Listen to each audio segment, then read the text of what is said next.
اعوذ باللہ من الشیطان الرجیم بسم اللہ الرحمن الرحیم۔ لاکھوں کروڑوں درود و سلام اس ہستی نامدار پہ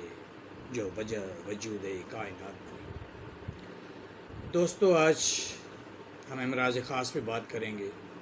جب ہم امراض خاص کا ذکر کرتے ہیں تو لا محالہ اسے مردانہ امراض کے ضمن میں ہی دیکھا جائے۔ امراض خاص میں مردانہ امراض اور مردانہ امراض کی ابتدا کیوں ہوتی ہے، اس کے بیسک لاجیکل وجوہات پہ آج بات کریں گے، اور یہ کئی اقساط میں ہوگی کیونکہ یہ اتنا لمبا ٹاپک ہے کہ ایک ہی ویڈیوز میں سے مکمل کرنا مشکل ہے۔ اور آج کے ہمارے ٹاپک کا نام عشق اور شہوانی جذبات ہے۔ دوستو، اگر آپ کو یہ ویڈیو اچھی لگے، پسند آئے، آپ کی معلومات میں اضافہ کرے تو اسے سبسکرائب ضرور کیجیے گا اور لائک بھی ضرور کیجیے گا، اور دوستوں کو شیئر بھی ضرور کیجیے گا، یہ بھی صدقہ جاریہ ہے۔ تو آج ہم بات کریں گے عشق اور شہوانی جذبات، جو کہ ایک بنیاد ہے، ایک بیس ہے، جس کی وجہ سے مردانہ امراض پیدا ہوتے ہیں۔ میں ابتدا کروں گا شاعر مشرق علامہ اقبال رحمۃ اللہ علیہ کے کلام پاک سے۔ صبح ازل جو حسن ہوا داستان عشق، صبح ازل جو حسن ہوا داستان عشق، آواز کن ہوئی تپش آموز جان عشق۔ برادران، زمانہ ماضی میں جنسی شہوت سے متاثر ہونے سے پہلے نوجوان عشق و محبت جیسے مرض میں مبتلا ہو کر شہوانی جذبات کی وادی تک پہنچتا تھا، لیکن فی زمانہ میڈیا نے ہر خاص و عام اور معصوم مبالغ تک شہوانی جذبات کو ابھارنے کا ایک طوفانی ٹاسک شروع کر رکھا ہے، جو کہ بچی کچی قدروں کو بھی بہا کر لے گیا ہے۔ عشق کی وہ دو اقسام ہیں، جن میں ایک عشق حقیقی اور دوسرا عشق مجازی، اور عشق مجازی کی بھی دو اقسام ہیں، جن میں ایک عشق معاشرتی، جس میں واقعی ایک انسان دل و جان سے صنف مخالف کی طرف نیک ارادے سے متوجہ ہوتا ہے، تاکہ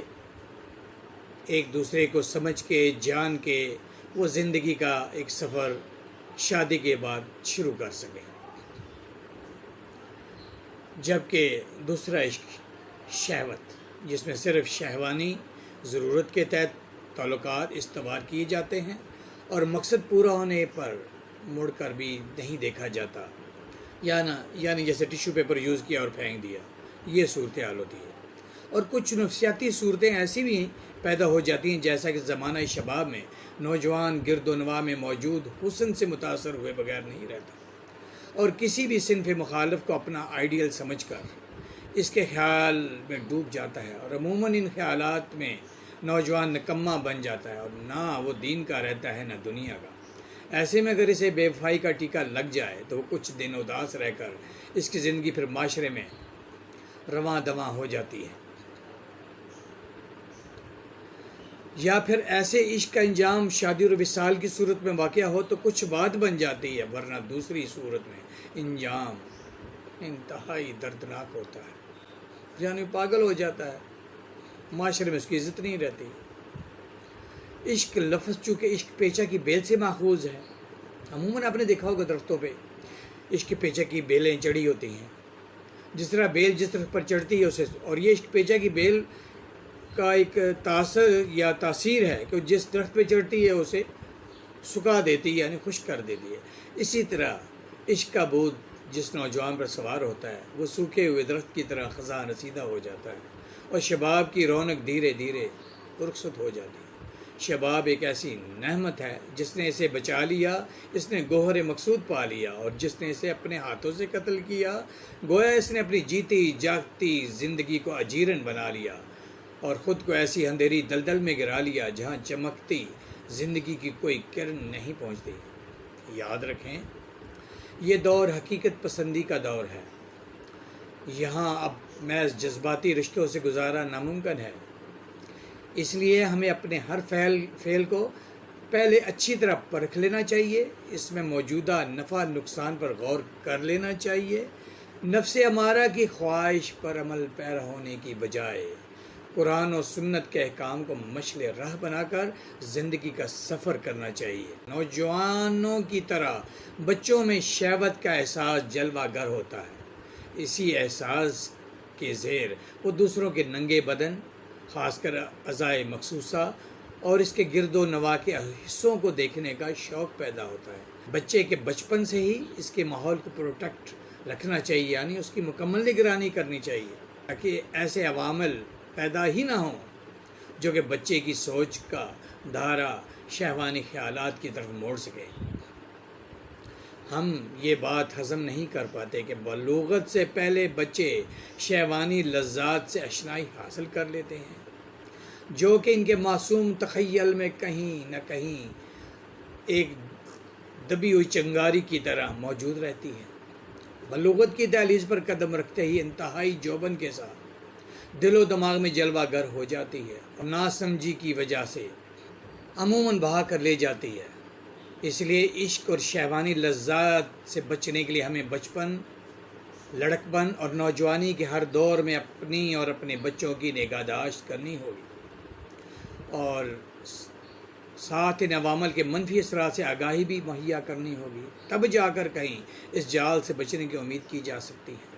قصہ مختصر یہ ہے کہ بچوں اور نوجوانوں میں اخلاقی اقدار کی پرورش کی انتہائی ضرورت ہے۔ ان میں بات کرنے سے پہلے بہتر ہے کہ اخلاقی اقدار کی حقیقت کے بارے میں کچھ جان لیں، اخلاقی ٹریک کا جائزہ لیں تو وہ راستے نظر آتے ہیں جو کہ مختلف احساسی نوعیت کے ہیں، جن میں جیسے ایک تو معاشرتی سماجی ہے اور دوسرا شخصی ہے۔ معاشرتی اخلاق تمدن خارجی کا حصہ ہے جو کہ سارے سماج پر لاگو ہے اور یہ ہر فرد کے اخلاقی زندگی کو متاثر کیے بغیر نہیں رہتا، اور شخصی اخلاق ایسے رویے کا نام ہے جس میں خود کی مجموعی قدریں متعین ہوتی ہیں، اور اگر اخلاقی اقدار سے کما ہوکا درس حاصل کر لیا جائے تو یقیناً جنسی لائف کو انشور کیا جا سکتا ہے۔ یہاں پہ بات اصل میں مختصر کر کے میں اس ٹاپک کو کلوز کرتا ہوں کہ ظاہر ہے کہ یہ منفی نیگیٹیوٹی جو انسان کے خیال میں پیدا ہوتی ہے، تخیل میں پیدا ہوتی ہے، پہلے وہاں اسکیچ بنتا ہے اور اس کے بعد وہ پریکٹیکل لائف کی طرف وہ چاہتا ہے کہ میں ان چیزوں کا تجربہ کروں، تو اس کے لیے ٹپ ہے آپ کے لیے، تمام والدین کے لیے، کہ آپ اپنے بچوں کو وہ ہائیوسیمس 30 طاقت میں ڈیلی رات کو سوتے وقت 3 قطرے پلا دیا کریں۔ ہائیوسیمس 30 یہ ایک ہومیوپیتھک میڈیسن ہے۔ امید کی جا سکتی ہے کہ آپ قرآن و سنت کی روشنی میں ان کی طرز زندگی کو بہتر بناتے ہوئے ساتھ ہائیوسیمس 30 کی ایک ڈوز ڈیلی دینے سے امید کی جا سکتی ہے کہ بچے جو ہیں نیگیٹیوٹی سے بچ جائیں گے۔ ولا علم الثواب۔ اگر آپ کو یہ انفارمیشن اچھی لگی اور معلوماتی لگی، جو کہ اس کا سلسلہ جاری رہے گا انشاءاللہ، تو آپ میرے چینل کو سبسکرائب کر دیجیے گا اور لائک کر دیجیے گا۔ میرا نام ڈاکٹر شہزادہ احمد بٹ فرام میرپور آزاد کشمیر۔ السلام علیکم ورحمۃ اللہ وبرکاتہ۔